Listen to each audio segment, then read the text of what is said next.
मैं हूं मुंबई के जीजेसी के एग्जीबिशंस में और आज हमारे साथ बेहद ही खास मेहमान हैं।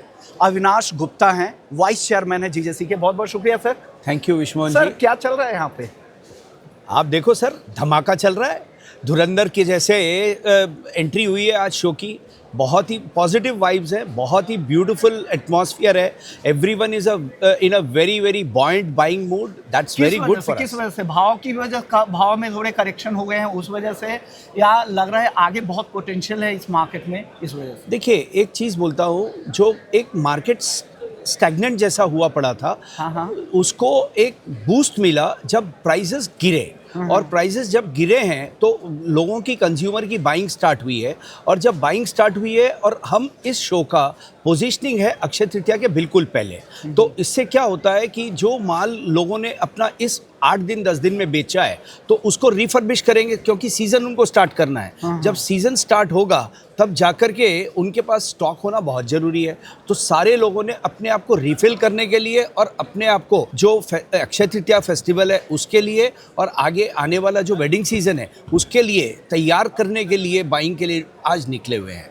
ईरान वॉर कितना बड़ा डैम्पनर साबित हुआ है ज्वेलरी इंडस्ट्री के लिए, एक्सपोर्ट मार्केट के लिहाज से भी और घरेलू डोमेस्टिक डिमांड के लिहाज से भी। आपको लग रहा है जिस तरह के कंसर्न है, महंगाई बढ़ती जा रही है, बहुत सारे ऐसे रॉ मटेरियल है जिसके सप्लाई को लेकर चिंताएं हैं, मार्केट पर को बुरी तरह से हिट करने वाला है अगर ये कुछ और दिन टिका तो? देखिए विश्वमोहन जी, एक चीज़ बहुत ही आपने सही बात कही है कि ईरान का जो वार है, it is going to be a big dampener. आज हमारी जो ग्रोथ रेट थी, आज जीडीपी की ग्रोथ जो 7.5% 8% तक जाने की उम्मीद थी, वो भी कम होने चालू हो चुकी है।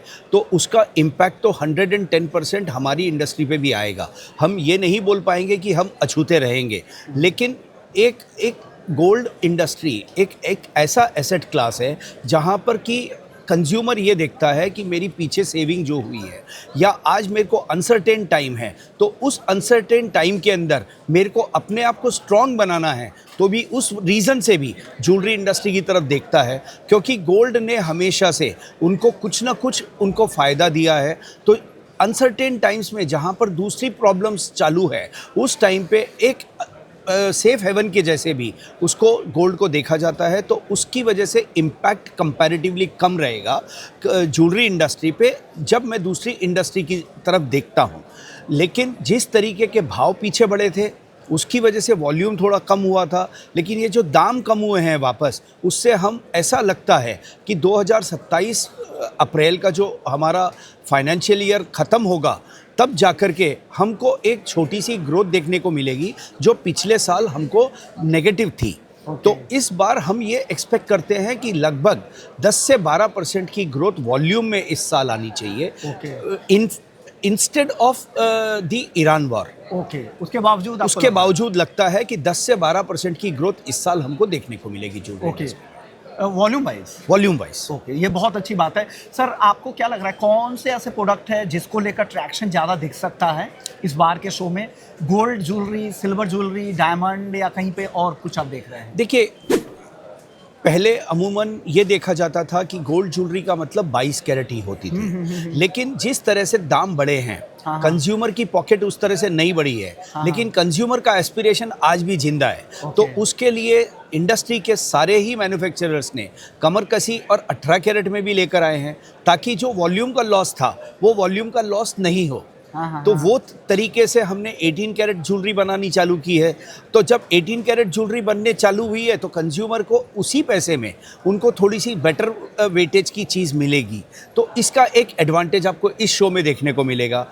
अभी 9 कैरेट ज्वेलरी जो कि इंटरनेशनली बिकती थी पहले, सिर्फ हम जब BIS हॉलमार्किंग ने ये बताया कि 9 कैरेट हॉलमार्किंग को भी हम लोग मान्यता दे रहे हैं, तो एक जो नया जनरेशन है उसको डिज़ाइन बेस्ड ज्वेलरी चाहिए, उसको एक सिर्फ एसेट क्लास के जैसे वो नहीं देखता है, तो उसको एक फैशन की जो ज्वेलरी है उसके अंदर वो 9 कैरेट की तरफ दिमाग लगाएगा, तो वो भी हमारे को एक वैल्यू ऐड करेगा वॉल्यूम के लिए। So that all things are going to be very crucial for our industry.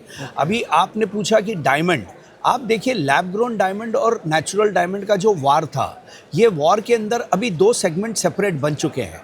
Now natural diamond की कैटेगरी एक अलग तरीके से चलेगी, पैरेलल और लैब ग्रोन चलेगा। तो ये दोनों चीज़ें जब सेटल होगी तो लैब ग्रोन की जो ज्वेलरी, जो एस्पिरेशनल बायर था, जो अफोर्ड नहीं कर सकता था नेचुरल डायमंड की ज्वेलरी, वो अभी इस पे जाएगा कि लैब ग्रोन डायमंड की ज्वेलरी खरीदेगा।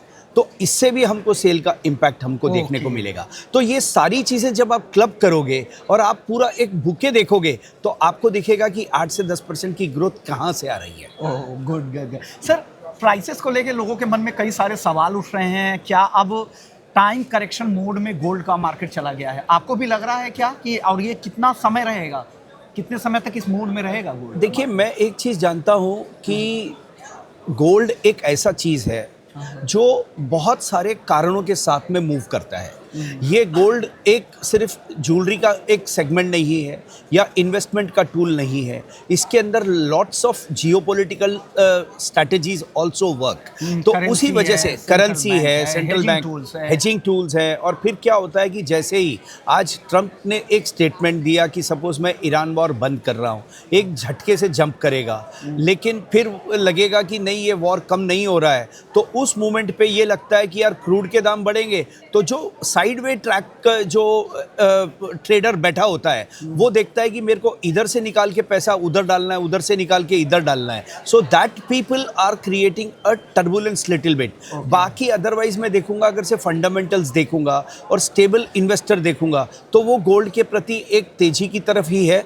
और आगे अगर से मैं देखता हूँ, अगले 1 साल से 2 साल का मैं ट्रैक्शन देखता हूँ, तो मुझे लगता है कि 10 से 12% का रिटर्न 100% गोल्ड देगा। ओके, 10 से 12% आपको लग रहा है? हाँ जी। चांदी बहुत ज़्यादा टूट गई है, अभी भी अपने रिकॉर्ड हाई से 40-45% नीचे है। चांदी में यहाँ से पोटेंशियल है या अभी वक्त लगेगा चांदी को? देखिए, एक चांदी के लिए मैं आपको एक बहुत अच्छी एनालिसिस दूंगा जो मुझे लगता है कि this is going to be a very important thing. चांदी ने आज क्रूड ऑयल ने पूरी दुनिया को वापस हिलाया है। आज जब क्रूड ऑयल ने पूरी दुनिया को हिलाया है तो जो ऑटोमोबाइल इंडस्ट्री है, आज ईवी पे हम जब बात कर रहे हैं तो ईवी का प्रोडक्शन यहाँ से बहुत रैम्पेंट बढ़ेगा, उसके सेल्स बहुत ही रैम्पेंटली बढ़ेंगे and that will help silver to sustain and grow from year. Okay, that is point number 1।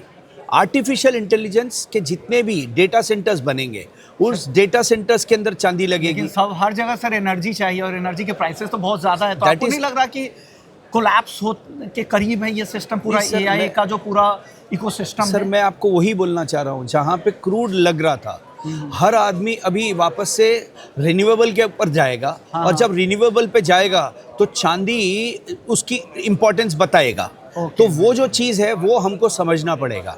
तो आज मुझे ये लगता है कि चांदी ठीक है, शुरुआती दौर में वो सोने के पीछे पीछे ही चलेगी, लेकिन लॉन्ग टर्म अगर से मैं व्यू देखता हूँ तो चांदी का जिस लेवल पे इंडस्ट्रियल यूज़ है, वो इंडस्ट्रियल यूज़ का उसको बहुत बड़ा सपोर्ट मिलेगा। लॉन्ग टर्म पर्सपेक्टिव मैं आज भी बुलिश हूँ। ओके, गोल्ड या सिल्वर, अगर मैं आपको बोलूं कि पोर्टफोलियो एलोकेशन करना है इसी दोनों के बीच में, पोर्टफोलियो मैनेजर के तौर पे कितना % गोल्ड में वेटेज होना चाहिए, सिल्वर में वेटेज क्या होना चाहिए? सर, मेरे हिसाब से मैं अगर से अपना पोर्टफोलियो देखता हूं तो मैं 30% गोल्ड और 70% चांदी पे बैठा हूं। अगर डायमंड में भी बांटना पड़े तब वो 100 को कैसे आप एलोकेट तो सर मैं करूंगा 30 on gold, 60 on silver and 10 on diamond and colour stones. Thank you so much. Avinash Gupta साहब हैं, वाइस चेयरमैन है जेम ज्वेलरी डोमेस्टिक काउंसिल के, जिन्होंने वक्त निकाला और आपको पूरा मार्केट बता दिया, गोल्ड और सिल्वर को लेकर डिमांड की कहानी बताई, जियोपॉलिटिकल रिस्क के बारे में बताया और साथ साथ भाव को लेकर भी आपको गाइड किया। आपका वेटेज किधर होना चाहिए इसके बारे में इन्होंने आपको गाइड कर दिया। बहुत बहुत शुक्रिया आपका। ऑल द बेस्ट सर आपके कारोबार के लिए। Thank you sir.